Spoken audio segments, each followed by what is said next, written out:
Picture this: a silent bloom of light at the edge of the upper atmosphere. No sound, no shockwave, just a momentary, invisible ripple, an electromagnetic pulse spreading like a ghost across a continent. In the span of a heartbeat, the United States goes dark, not from a storm, not from a cyber attack, but from a single high-altitude detonation designed to erase the modern world without destroying a single building. This is what the first 72 hours would feel like. It begins around 4:17 a.m., a moment so ordinary you wouldn't even notice. Streetlights humming, refrigerators clicking, the low glow of digital clocks in millions of bedrooms. Then, everything dies. Lights snap off. Engines stall on highways. Planes drift silently in the sky, alarms failing. Phones freeze mid-scroll, then black out completely. In control rooms across the country, monitors flicker once, then die. Operators stare into the sudden darkness, unsure if they're experiencing a malfunction, sabotage, or something far worse. No one hears the EMP, but everyone feels its absence, the sudden quiet of a world that has lost its pulse. The grid collapse. The power grid isn't one machine, it's thousands of interconnected systems, transformers, substations, and control nodes. Some survive, many don't. Massive transformers, decades old and vulnerable, burn out instantly. Backup generators fail to start. Control centers can't communicate with each other. And because this is an EMP, not a storm, nothing outside looks damaged. The world looks deceptively normal. But the arteries of modern civilization have gone silent. Airports, powerless, with stranded aircraft diverting or falling back on emergency procedures. Highways, littered with disabled vehicles that rely heavily on electronics. Hospitals, thrown onto whatever backup survived. Some do, some don't. Data centers, reduced to isolated islands of emergency power, with no network to talk to. Emergency responders send out calls and hear nothing back. Day 1. The communications void. By dawn, confusion mutates into fear. Phones don't work, radios spit static. The internet is gone, not down, gone. TV screens are black everywhere except a handful of hardened broadcast stations. People walk outside expecting explanations. They don't get them. Visual cue, drone shots of highways frozen like fossils, morning sun glinting off thousands of dead vehicles. Rumors emerge instantly. It's a cyber attack. It's a solar flare. It's the first strike of a hidden war. But without communication, rumors spread faster than truth. The federal government, deep in emergency bunkers, races to activate continuity protocols. Hardened military units attempt to re-establish secure communications using shielded systems. Local governments. Many are on their own, operating blind. For civilians, the first instinct is to wait for the lights to come back on. By nightfall, that hope begins to fade. Day 2. The slow unraveling.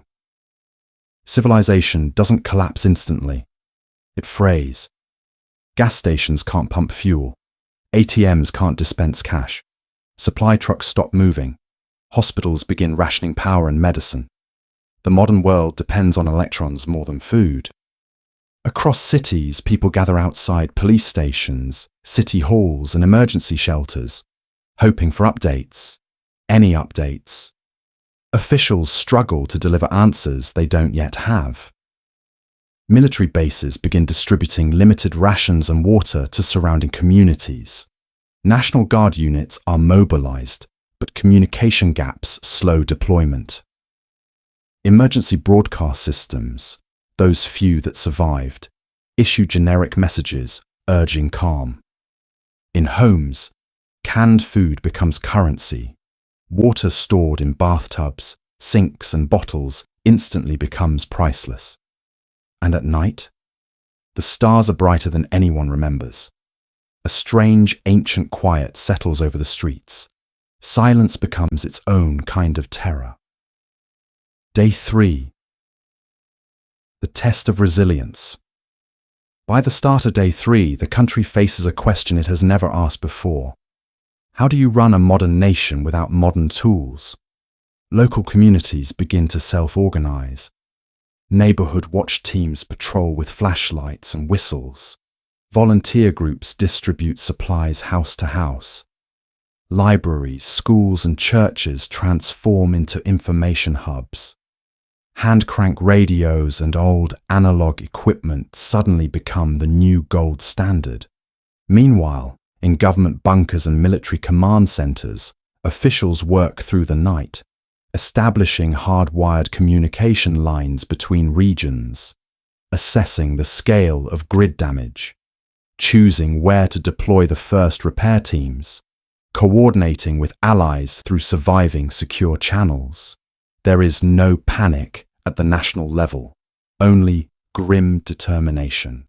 But for civilians, anxiety grows as food supplies thin and uncertainty spreads.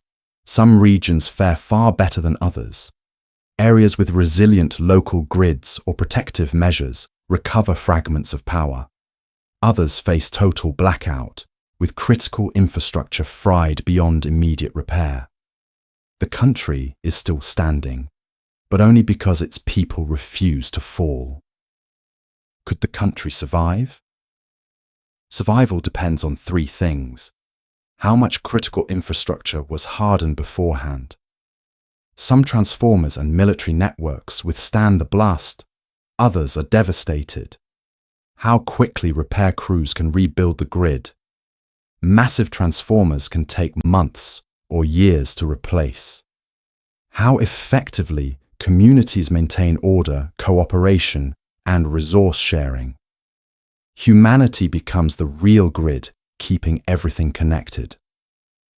Within 72 hours, the United States wouldn't collapse, but it would be staring into an abyss, balancing between resilience and fragility. Government agencies would stabilize what they could. Civilians would improvise, adapt, endure. But long-term survival would hinge on collective willpower and the speed of restoring electricity, the country's true lifeline. And in the end, it raises a final, unsettling question. When the lights go out without warning, what truly keeps a civilization alive? Its machines or its people?